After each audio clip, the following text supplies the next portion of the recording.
Hi ಎಲ್ಲರಿಗೂ welcome back YouTube channel. ಎಲ್ಲರೂ ಹೇಗಿದ್ದೀರಾ, ಚೆನ್ನಾಗಿದ್ದೀರಾ ಅಂತ ಅಂದ್ಕೊಂಡಿದ್ವಿ.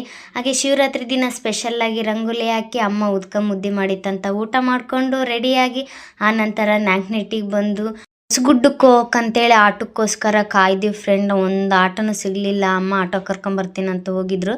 ನಾವು ದೇವ್ರ ದರ್ಶನ ಮಾಡೋಣಂತ ಒಳಗಡೆ ಹೋಗಿ ದೇವ್ರ ದರ್ಶನ ಮಾಡಿಕೊಂಡು ಆಟೋ ಸಿಕ್ತಂತೇಳಿ ಹೊಸಗುಡ್ಡಕ್ಕೆ ಬಂದ್ವಿ. ಹಾಗೆ ನಾವಿದೆ ಫಸ್ಟ್ ಟೈಮ್ ಬಂದಿದ್ದು ಹೊಸಗುಡ್ಡಕ್ಕೆ ಶಿವರಾತ್ರಿ ದಿನ.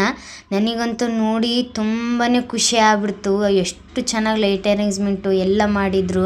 ಹಾಗೆ ಈ ಮರ ಕಾಣ್ತಿದೆಯಲ್ಲ, ಈ ಮರಕ್ಕೆ ನಾವು ಏನಾದರೂ ಬೇಡ್ಕೊಂಡು ₹1 ಕಾಯಿನ್ ಕಟ್ಟಿದರೆ ಅದಾಗುತ್ತೆ ಅನ್ನೋದು ನಂಬಿಕೆ ಇದೆ.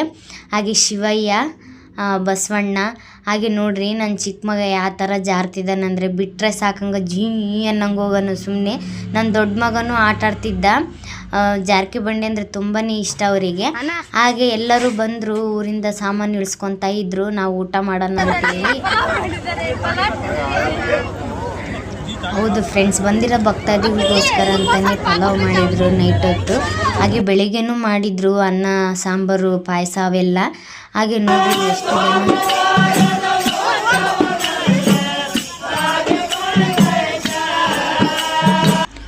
ಹಾಗೆ ನೈಟ್ ಹೊತ್ತೆಲ್ಲ ಭಜನೆ ಮಾಡಿದರು. ತುಂಬಾ ಚೆನ್ನಾಗಿ ಭಜನೆ ಮಾಡಿದರು. ಹಾಗೆ ಅಡುಗೆ ಮಾಡ್ಬೇಕಂತೇಳಿ ಎಲ್ಲ ರೆಡಿ ಮಾಡ್ಕೊತಾ ಇದ್ದರು. ಅಂದರೆ ಹಳ್ಳಿ ಸೈಡೇ ಚೆನ್ನಾಗಲ್ವಾ ಭಜನೆಗಳು, ದೇವರು, ಹಬ್ಬ ತುಂಬಾ ಚೆನ್ನಾಗಿ ಮಾಡ್ತಾರೆ. ಹಾಗೆ ಬೆಳಿಗ್ಗೆ ನನ್ನ ಮಕ್ಕಳಲ್ಲೇ ಡ್ಯೂಟಿಗೆ ಹಾಜರಾಗ್ಬಿಟ್ಟಿದ್ರು ಅಲ್ಲೇ ಜಾರಕಿ ಬಂಡಿ ಆಡೋಕ್ಕೋಸ್ಕರನೇ. ನಾವಂದರೆ ದೇವಸ್ಥಾನದ ಪಕ್ಕದಲ್ಲೇ ಮಲ್ಕೊಂಡಿದ್ವಿ ನೈಟ್ ಹೊತ್ತು. ನಾನು ಅದೃಷ್ಟನೇ ಮಾಡಿದ್ದೀನೇನೋ ಅಂದ್ಕೊಂಬಿಟ್ಟಿದ್ದೆ ಶಿವರಾತ್ರಿ ದಿನ. ಯಾಕಪ್ಪ ಅಂದರೆ ಹಗಲೆಲ್ಲ ಹೋಗಿ ಶಿವಯ್ಯನ ಮುಖ ನೋಡೋದು, ರಾತ್ರಿಯೆಲ್ಲ ಎದ್ದೆದ್ದೋಗಿ ಶಿವಯ್ಯನ ನೋಡಿ ಕೈ ಮುಗಿದು ಬರ್ತಿದ್ದೆ. ಹಾಗೆ ಬೆಳಿಗ್ಗೆ ನೋಡ್ರಿ ವ್ಯೂ ಹೇಗಿದೆ ಹೊಸಗುಡ್ಡದ್ದು, ತುಂಬಾ ಚೆನ್ನಾಗಿತ್ತು. ಹಾಗೆ ಇಲ್ಲಿ ಸಣ್ಣ ಸಣ್ಣ ಮನೆ ಥರ ಕಟ್ಟಿದಾರಲ್ಲ, ಕಲ್ಲಿನ ಮನೆ. ನಾವು ಆ ಥರ ಮನೆ ಕಟ್ಟಿದರೆ ಕಲ್ಲಲ್ಲಿ ನಾವು ಮುಂದೆ ಮನೆ ಕಟ್ತೀವಿ ಅನ್ನೋದು ನಂಬಿಕೆ ಇದೆ ಇಲ್ಲಿ. ಹಾಗೆ ಎಲ್ಲರೂ ರೆಡಿಯಾಗಿ ದೊಡ್ಡಪ್ಪರದು ಹೊಲ ಅಲ್ಲೇ ಇರೋದು, ಹೊಸಗುಡ್ಡ ಇದೆಯಲ್ಲ ಅದ್ರ ಪಕ್ಕದಲ್ಲೇ ಕೆಳಗೆ ಇರೋದು. ಅಲ್ಲಿ ಬೋರ್ ಹಾಕ್ಸಿದ್ರು, ಗಂಗಮ್ಮನ ಪೂಜೆ ಮಾಡ್ಬೇಕಂತೇಳಿ ಹೋಗಿದ್ವಿ ಎಲ್ಲರೂ.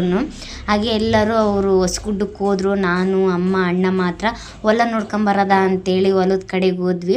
ಆನಂತರ ಊಟ ಮಾಡಿದ್ವಿ ಎಲ್ಲರೂ. ನನಗಂತೂ ತುಂಬಾ ಖುಷಿ ಆಯಿತು ಹೊಲಕ್ಕೆ ಹೋಗಿ. ನಾವು ಚಿಕ್ಕವರಿದ್ದಾಗ ಹೋಗ್ತಿದ್ವಿ ಹೊಲಕ್ಕೆ. ಹಾಗೆ ಹೊಲಕ್ಕೆ ಹೋದ ತಕ್ಷಣ ಹೊಸಗುಡ್ಡಕ್ಕೆ ಹೋಗೋದು, ಹತ್ತೋದು, ಇಳಿಯೋದು ಅದೇ ಕೆಲಸ ಆಗ್ತಿತ್ತು ನಮಗೆ. ಹಾಗೆ ಈ ವಿಡಿಯೋ ನಿಮಗೆ ಇಷ್ಟ ಆಗಿದ್ದರೆ ಲೈಕ್ ಮಾಡಿ, ಸಬ್ಸ್ಕ್ರೈಬ್ ಮಾಡ್ಕೊಳ್ಳಿ. ಬಾಯ್.